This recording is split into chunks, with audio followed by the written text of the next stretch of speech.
So if we have smooth rolling motion,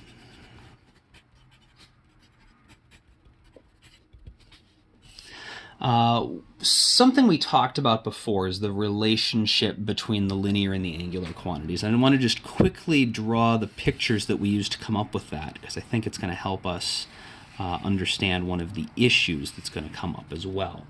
If I've got a ring that is traveling this way, which means that it should be rolling this way, so we'll have a velocity this way and an angular velocity this way. And I maybe mark off, I don't know, about a third of this.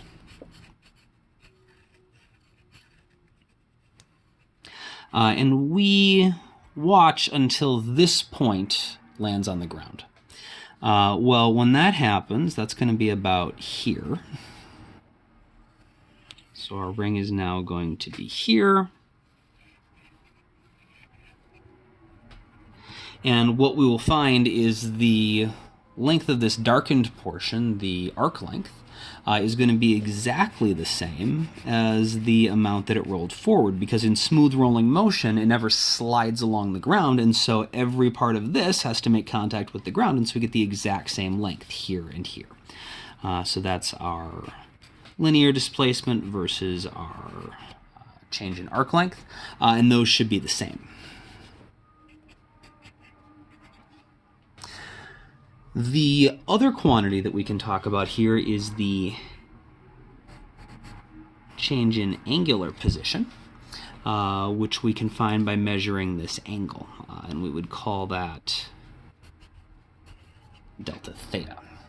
And remember, the way that we find delta theta, the change in angle, is we take the change in arc length and divide it by the radius, because the angle in radians is just telling us how many radiuses of arc length we traveled.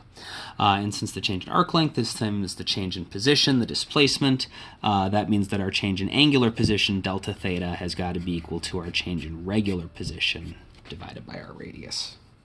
And so we get the exact same relationship for an object that is rolling, describing its linear velocity and its angular velocity, or its linear position and its angular position, or its linear acceleration and angular acceleration, that we did when we first figured out how to describe just the linear and angular speeds or accelerations or whatever of just how fast the edge of a spinning object is moving. And so that was, here I've got it in terms of the angular quantity, so we always divide by the radius. If we want to do it in terms of the linear quantity, we'd get delta x equals r delta theta.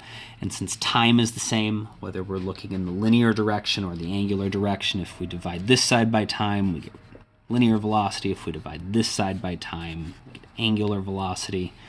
And then acceleration, same thing happens. And these equations are all true. I think this one in the middle is maybe the one we made the biggest deal out of in class before. And this was useful when we were doing the problem where we had an object like rolling down a ramp, and we were using energy to figure out how fast it was going to be rolling at the end, and we needed to relate the linear and the angular velocities.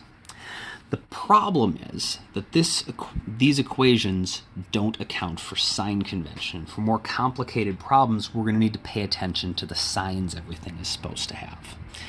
So what about sign convention?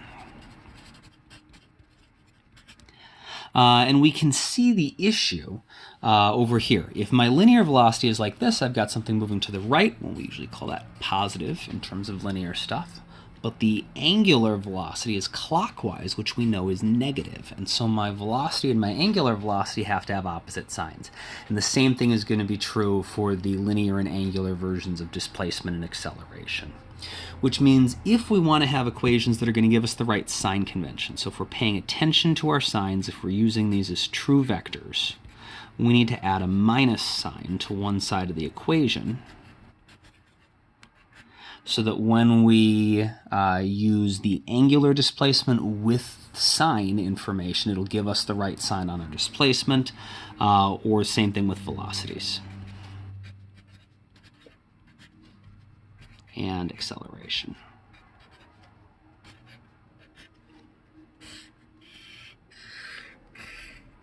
So that's just a slightly updated version of our equations that we're going to use for smooth rolling motion, and we'll see why that's important in the next couple sample problems we're going to do.